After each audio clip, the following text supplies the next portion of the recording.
ce soir, un dîner chez papa. Salut à tous, bienvenue dans Story Movies. Au sommaire de nos envies de cinéma, Romane Bohringer et Philippe Rebaud sont flous d'amour. Une fois qu'on a retrouvé sa liberté de couple, qu'est-ce qu'on en fait? C'est pas tout de suite, on est un peu seul avec ça. Ça va, moi. Matt Dillon est décidément un acteur qui tue. Can't play anybody worse than this guy. Et Michel Oslo nous en fait voir de toutes les couleurs de l'animation. Cela ne fait que commencer. Vous les connaissez comme acteurs.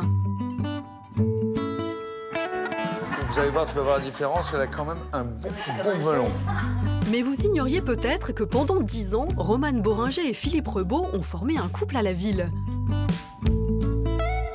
Depuis qu'on s'est séparés, on s'est jamais autant vus. Et c'est le truc de cinglé. Effectivement, ces deux-là sont unis comme jamais grâce à un projet fou. Relaté dans un film intitulé L'amour flou, la fin de leur histoire et leur décision de continuer malgré tout à vivre ensemble dans 2 appartements distincts reliés par la chambre de leurs enfants. Les enfants. Vous avez dit tous les deux, attends. Dans cette aventure, ils ont embarqué leur famille, leurs amis et même leurs chiens. Et le résultat est une merveilleuse comédie, un bazar émotionnel formidable qui ressemble tant à nos propres vies.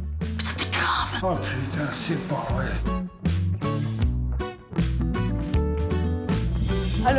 Alors, Romane, Philippe, je suis obligée de vous demander, qu'est-ce que c'est que ce film? À quel point c'est la vraie vie? À quel point c'est du cinéma? Je te laisse répondre. Elle est beaucoup plus synthétique. Moi, si je commence, on en a pour 6 heures. Mais du coup, Romane, elle va Non, mais c'est un objet dingue. Ce qui est fou, c'est de s'être appuyé sur ce qui se passait dans notre vie en temps réel, c'est-à-dire séparation, déménagement, travaux, emménagement. Et c'est aussi un geste un peu inconscient, un Et peu à chaque spontané, fois, inconscient. C'est aussi, on s'est pas rendu compte.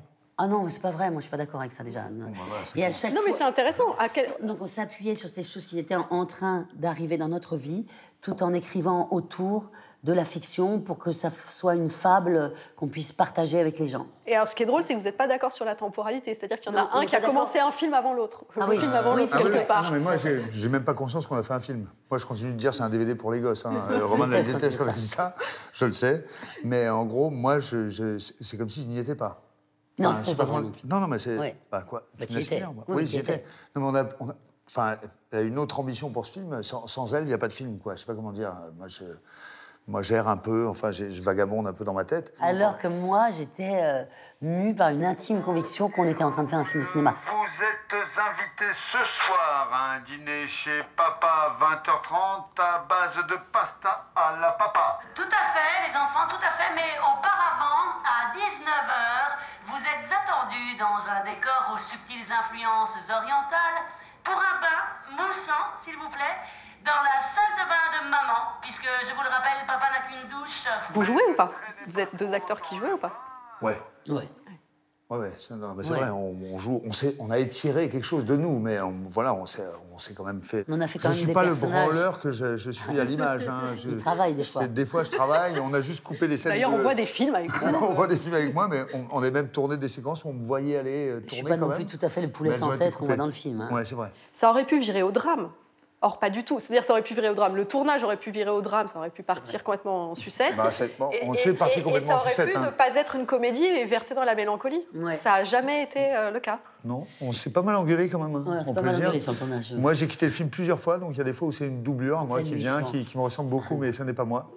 Non, mais c'était tous les fou. plans de dos, ça n'est pas moi. On arrivait enfin à l'endroit de la séparation, l'endroit où normalement chacun regagne un peu d'espace, et on devait se parler jour et nuit de est-ce que tu as écrit ta scène pour demain, est-ce que Reda vient à telle heure, est-ce que tu sais que les techniciens arrivent à 6 heures, enfin, on n'a jamais été aussi proches.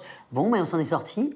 Surtout, on Et a bien sur le rigolé. ton- Non, ce qu'on a en commun, c'est quand même, on se marre Ouais. pas mal tous les deux. Et sur le ton, sur la mélancolie, nous, notre séparation, le fait de plus être des amoureux, on l'a digéré avant ce projet de sépartement. Ce Oui, projet... c'est pas en direct, hein, on n'est pas... Voilà, enfin, voilà, ça. nous, la séparation... Oui, c'est pas envoyé spécial C'était chez fait, Romane ouais, et ça, c'est Philippe. pas- Quand c'est on pas, a eu le projet dans la vraie vie télé-réalité. de ce déménagement ensemble, la joie est revenue dans notre vie. Et donc le film a rajouté à cette joie. Moi, ce que j'ai aimé, c'est que ça aurait pu être un film un peu genre tourné sur le vif et un peu bordélique. Il y a une vraie volonté de faire beau, que Ouais. les images Alors soient ça, je belles, dois qu'il y ait vous de dire la que mise en scène. C'est pas à nous qu'on le doit. C'est ça. Non, C'est le voilà. chef opérateur. On- Et ça raconte aussi l'histoire de ce film, c'est-à-dire en fait, ça fait croire qu'avec quelques énergies ferventes, on peut faire des grandes choses. Quand on a eu l'idée de ce film, on a immédiatement, qu'est-ce qu'il nous fallait, l'image et le son. On a appelé 3 techniciens, c'est eux qui ont fait le film. Et le premier, c'était notre... des champions. Ouais, notre chef opérateur, Bertrand Mouly. Et il me dit, mais qu'est-ce que tu veux comme image et tout ça? Je lui dis, ben, rien. Je lui dis, ce que tu veux. Je lui dis, un caméscope, on s'en fout complètement. C'est pour saisir. Et c'est lui qui a mis le film à un autre endroit. Je me souviendrai toujours, il m'a dit, non, non. Il m'a dit, c'est pas question, parce que le jour où tu vas le voir en grand dans une salle de cinéma, tu regretteras. J'ai dit, oui, d'accord, mais on n'en est pas là. Il me dit, si. On en est là. Et il y croyait. Il y croyait. Voilà. On doit remercier d'ailleurs la maison Sopalin, parce qu'il a fait de l'éclairage au Sopalin, quand même, hein, comme diffusion, il avait des Sopalins. On n'a jamais eu ça, nous. Hein. On n'a même jamais eu un projet. On a eu notre propre... C'est dommage qu'on n'ait pas du sopalin, parce que vous m'auriez expliqué comment ça marche. On a fait sopalin et boule chinoise. Hein. Voilà, boule chinoise de maison. Des feuilles de sopalin partout et ça diffuse. Pas de maquillage, pas de maquilleuse, donc pas de maquillage. Des fois, des tournages à 6h du mat. Et on est plutôt... Toi, ça se voit pas. Toi, non, plutôt, il est beau. Non, non, quand même, arrête. Non, lâche-moi. On n'est plus ensemble. Beauté. Rouge, c'est pas OK? Vous devriez peut-être voir quelqu'un. Ah, mais je vois quelqu'un. Le voir plus souvent, alors? OK. Est-ce que vous l'aimez, ce film? Je crois. Je ne le connais pas. Non, mais sérieusement, je l'ai fait. Voilà, je crois. De ce que je reçois, il a l'air bien et tout ça, mais non, je crois. Et puis, je respecte beaucoup le travail de Roman, donc je suis sûr. Moi, je suis fière comme un pan, gars.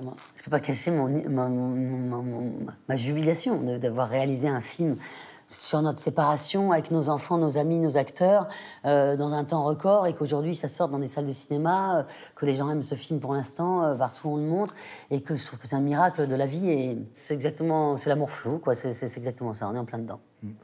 C'est flou. Bon, moi, je pourrais continuer toute la journée, en fait. À un moment, il faut bien que ça s'arrête. Merci beaucoup à tous les deux. Merci beaucoup. Merci à vous.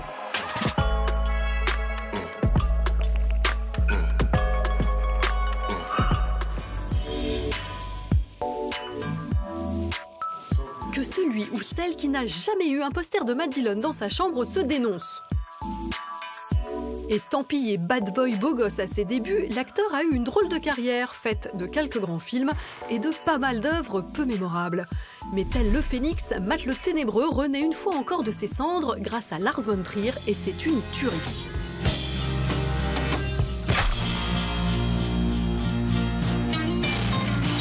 Avec The House that Jack Built, le cinéaste danois fidèle à ses habitudes provoque, interroge, amuse et dégoûte à la fois, et permet à Matt Dillon de livrer l'une de ses performances les plus dingues dans un rôle de tueur en série aussi flippant que jubilatoire.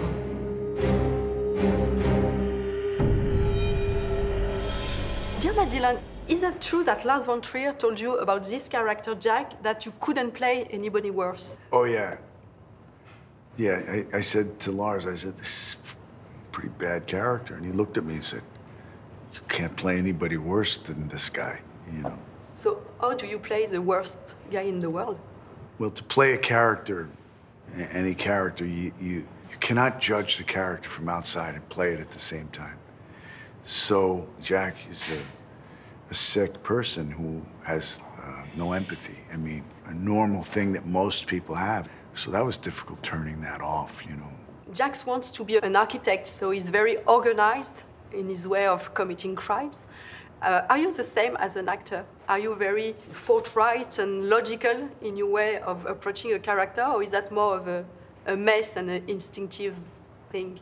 One of the things that was sort of a mantra on the set was a slogan in Danish that Lars actually coined the phrase. He said, remember to keep it messy. To do things and say, hey, let's see what happens. It doesn't have to be perfect. And I think that's what made the experience special for me and enjoyable. If you feel like screaming, I definitely think that you should.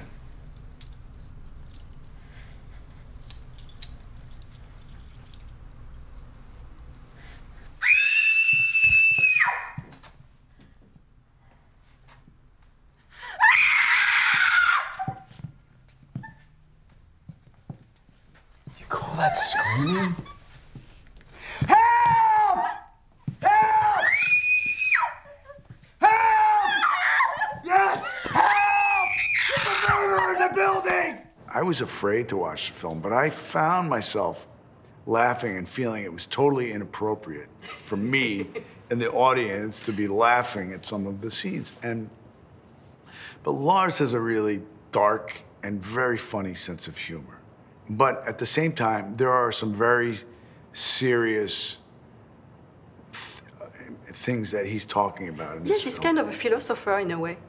Well, I mean... The way he talks about art and... Well, there's that. There's all this stuff about art. So in some levels, the film is the story of an artist who's frustrated and can't come to terms with... He's unsuccessful in creating what it is that he wants. And I think that's the allegorical part of the story.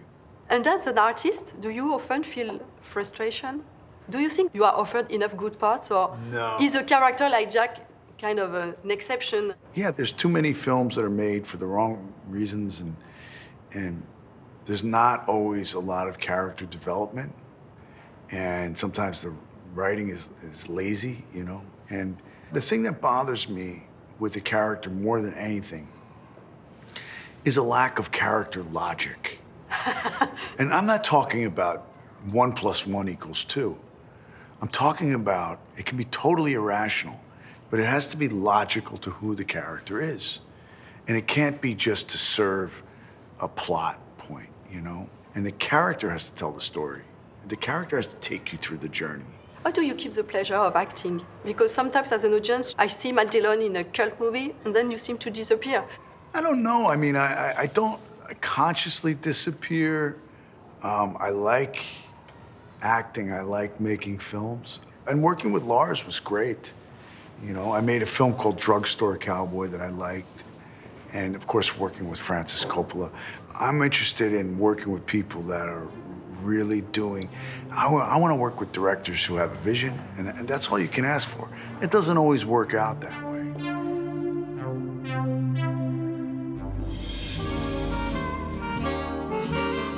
Cet homme au regard plein de malice, c'est Michel Oslo. Papa de Kirikou ou encore d'Azur et Asmar, plus de 7 millions de spectateurs dans les salles, un César, un BAFTA et des générations entières captivées par ces images. Et après 40 ans de carrière, le maître de l'animation française n'a rien perdu de son mordant. Et à certains moments, on reçoit un coup de poing dans l'estomac et c'est ce que j'ai voulu.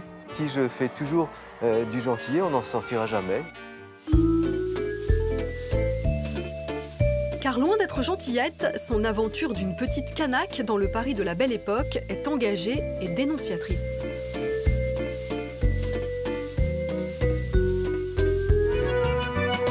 Quand je me dis je vais faire maintenant un nouveau long métrage, je sais que ça va prendre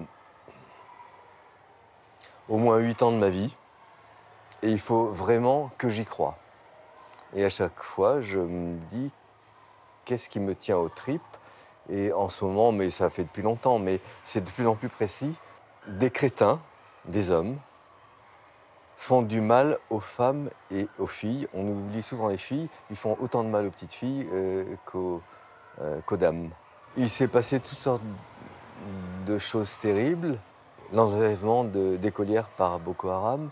Il faut en parler, et j'en parle. Ce sera pour plus tard. Un cri rageur, certes, mais habillé comme toujours de la plus belle des manières. 1900, je l'ai choisi pour une raison qui semble très frivole. C'est le dernier moment où les femmes portent des robes jusqu'à terre. Donc c'est complètement superficiel, c'est film en costume, mais comme d'habitude, je me renseigne, puis je découvre que c'est une période sensationnelle. Il y a aussi les femmes qui arrivent à briser les barrières. Il y a à cette époque la première médecin, la première étudiante, la première professeure d'université. Tous les génies qui nous aident aujourd'hui à vivre viennent, presque tous, viennent de cette époque. Monsieur de Toulouse-Lautrec, je peux vous faire une petite place? Tilly. Mais c'est vrai, je n'ai jamais voyagé en triporteur. Quand nous chanterons le temps des cerises, le guerre au signol, le merle moqueur. Je ne traite que des choses qui me passionnent aujourd'hui. Ce qui me plaît dans le conte, c'est que je veux faire deux choses auxquelles je tiens. Faire quelque chose de joli. Je veux vous apporter quelque chose de joli et vous faire du plaisir pendant 1h30. Et mine de rien, derrière le conte, je peux vous dire tout ce que je veux et vous le gobez. Parce que vous ne vous méfiez pas. La semaine prochaine, d'autres petits et grands plaisirs de cinéma grâce à Omar Sy. C'est vraiment la volonté de Rachid de rendre hommage à ces films-là. Et c'est aussi un aveu d'amour aussi pour ce genre de film-là. Et Jamie Lee Curtis. Happy Halloween, Michael. C'est fini. Au revoir. Salut.